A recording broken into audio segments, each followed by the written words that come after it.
É agora convidado deste jornal o climatologista Gil Lemos, do Instituto Dom Luís. Muito boa tarde, seja muito bem-vindo. O que é que se aprendeu sobre a movimentação do anticiclone dos Açores, para posições que não são de todo normais, e sobre o comportamento e as características do rio atmosférico que nos afetou tanto? Bem, antes de mais, muito boa tarde, muito obrigado pelo convite.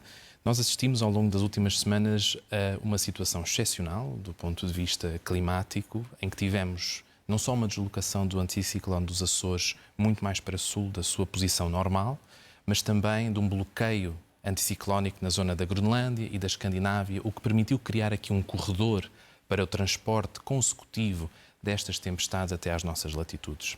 Nós sabemos que o anticiclone dos Açores tem um comportamento sazonal, no verão está mais para norte e, portanto, impede a passagem destas tempestades, e é por isso que temos, geralmente, também muito melhor tempo no verão, e no inverno ele desloca-se para sul. No entanto, esta deslocação para sul, ele não permanece na mesma posição sempre, não permanece estacionário, ele pulsa. E por isso é que no inverno nós temos também períodos de sol intercalados com períodos de chuva. Neste evento em específico, o anticiclone dos Açores manteve-se anormalmente estacionário a sul, já na zona das Canárias, permitindo todo este transporte de água até às nossas latitudes. Não tivemos barreira nenhuma. Não tivemos qualquer barreira.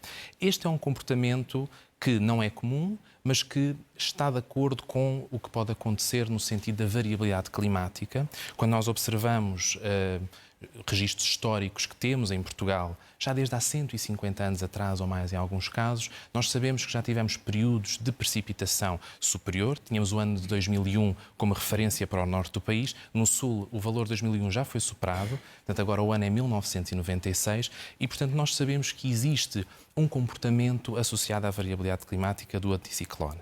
E nesses anos já agora também, nomeadamente em 96, como estava a dizer, também houve uma deslocação do anticiclone e o anticiclone dos Açores esteve estacionado demasiado tempo, demasiado a sul? Em 1996 nós tivemos muita precipitação no sul, não só causado por um posicionamento anómalo do anticiclone, mas também pela existência de depressões a sudoeste da Península Ibérica que transportaram muita umidade para o sul do país. Mas aqui nós temos que perceber que dentro destas tempestades que ocorreram, nós tivemos uma contribuição também das alterações climáticas, mas uma contribuição pontual. Se nós olharmos para a variabilidade climática e pusermos os eventos numa caixa e considerarmos as paredes desta caixa como a fronteira da variabilidade climática, nós vemos que tivemos alguns eventos que superaram muito essa variabilidade climática, nomeadamente a tempestade Christine, que trouxe ventos que nunca tinham sido medidos, e mesmo relativamente ao rio atmosférico desta última semana, nós sabemos que num clima em aquecimento, a atmosfera tem mais capacidade de reter vapor de água e, portanto, os volumes de precipitação, especialmente nestes eventos, poderão ser mais elevados e projeta-se que sejam mais elevados, especialmente no norte do país. Portanto, houve aqui uma combinação de fatores entre a variabilidade climática e a contribuição clara também das alterações climáticas. Isso obriga o país a ter de repensar, precisamente por causa das alterações climáticas, repensar o futuro e a forma como se organiza para o futuro e a forma como se adapta a esta alteração climática? É verdade. Do ponto de vista do nosso território, nós verificamos claramente que não estamos preparados para lidar com as alterações climáticas e, efetivamente, não estamos preparados para lidar com o nosso clima atual.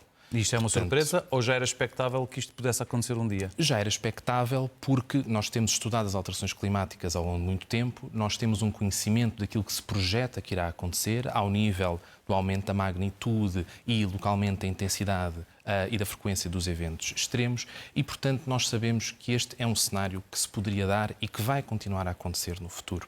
Porém, nós olhando para o nosso... Mais regularmente?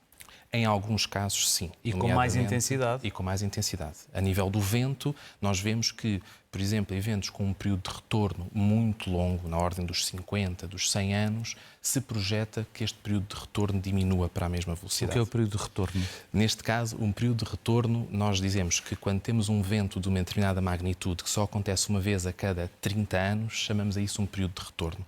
Ou seja, que pelo menos uma vez a cada 30 anos podemos ter um vento com aquela magnitude. O que nós vemos nas nossas projeções climáticas é que o valor que nós associávamos a um período de retorno de 30 poderá diminuir para 20.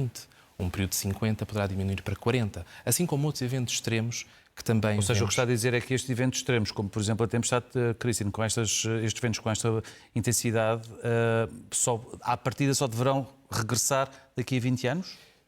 Estes ventos nunca antes tinham sido medidos. Portanto, este foi um evento fora da caixa da Ou variabilidade climática. esse período de retorno pode ser completamente estilhaçado, por assim dizer, e agora, daqui a 2, 3, 4, 5 anos, voltarmos a ter. Exatamente, isso pode acontecer. Repare, nós, na tempestade Leslie, em 2018, tivemos também um fenómeno de steam jet. E foram medidos mais de 170 km por hora na Figueira da Foz. Isto foi há 8 anos atrás.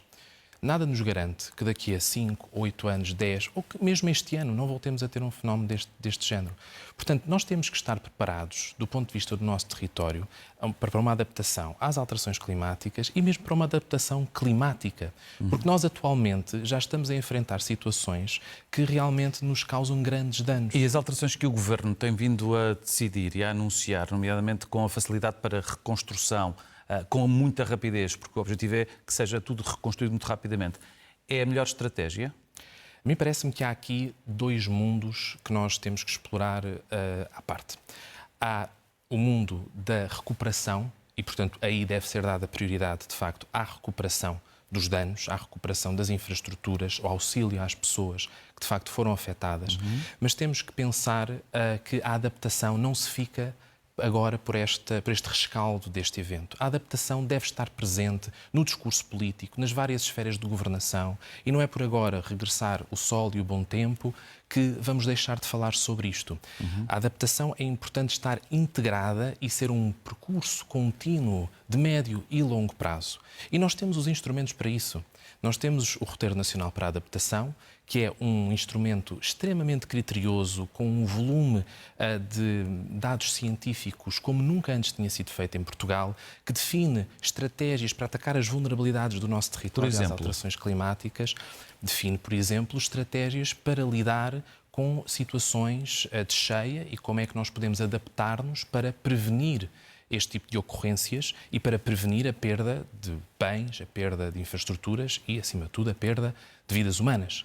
E, portanto, existem instrumentos que auxiliam a vontade política, os decisores políticos, se este tópico estiver presente no discurso. E tem que estar, porque nós sabemos que efetivamente, também se previnem incêndios e secas no inverno, tal como se previnem cheias no verão. Gil Lemos, deixa-me só voltar àquilo que estava a dizer. Estava a dizer 2 mundos. Um já disse, o da recuperação rápida das pessoas afetadas, mas havia o outro mundo. Qual é o outro mundo? É o mundo da resiliência. Se nós agora fizermos uma alusão ao novo PRR português, de facto tem que haver um investimento na recuperação e na resiliência de médio e longo prazo. E é aí que a adaptação realmente tem um grande valor. A adaptação é uma oportunidade social, é uma oportunidade humana e é uma oportunidade de investimento.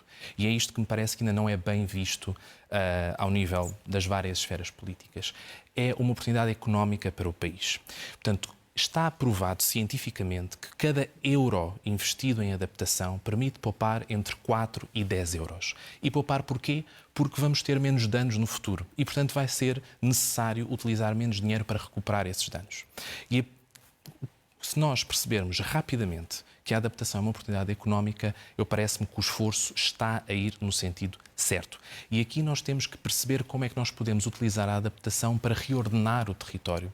Por exemplo, quando falamos em leitos de cheia, a construção em leito de cheia é um problema. As construções ilegais nós sabemos como resolver, mas depois temos construção legal em leito de cheia. Nós temos que conseguir quantificar o risco climático, dar a entender às pessoas qual é que é o seu risco climático, promover a literacia do risco e promover instrumentos que no médio e no longo prazo, com provavelmente incentivos do Estado, para a população recuar destas zonas de uma forma natural e para que, quando percebemos o risco climático atual e futuro, consigamos fazer com que as gerações vindouras não estejam sujeitas à mesma exposição climática que estamos hoje. Ou seja, o que está a dizer é que o Estado tem de ter a obrigação de procurar convencer as populações a elas próprias saírem das zonas costeiras mais complicadas pelo seu próprio pé, sem serem forçadas, dando-lhes outros incentivos noutras áreas para elas se poderem relocalizar, para não haver uma obrigatoriedade. Mas deveria haver a obrigatoriedade, deveria haver a coragem política de, em determinados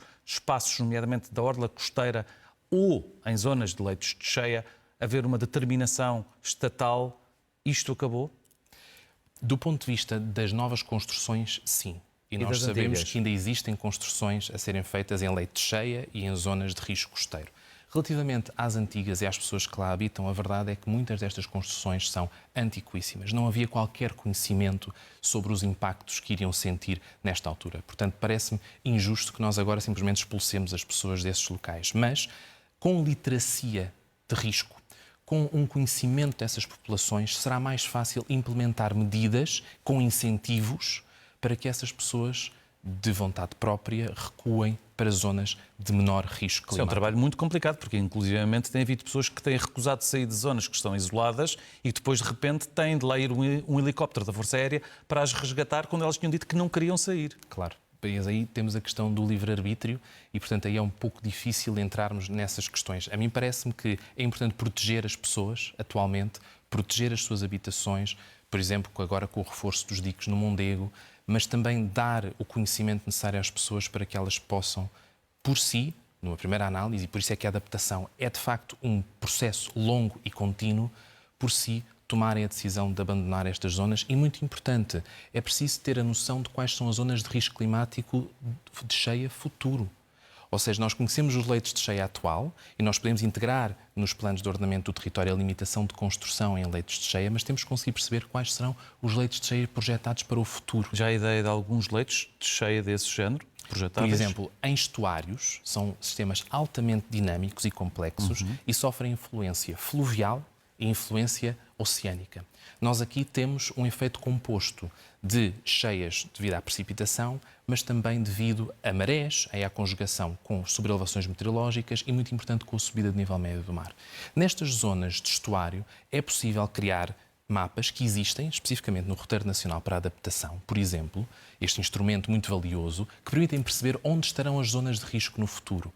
E aqui é imperativo que nós consigamos identificar estas zonas e impedir a construção nestas zonas que nós conhecemos que são zonas de risco. E já agora deixe-me só acrescentar, relativamente aos estuários, está previsto em decreto-lei desde 2008 que se realizem planos especiais para os estuários.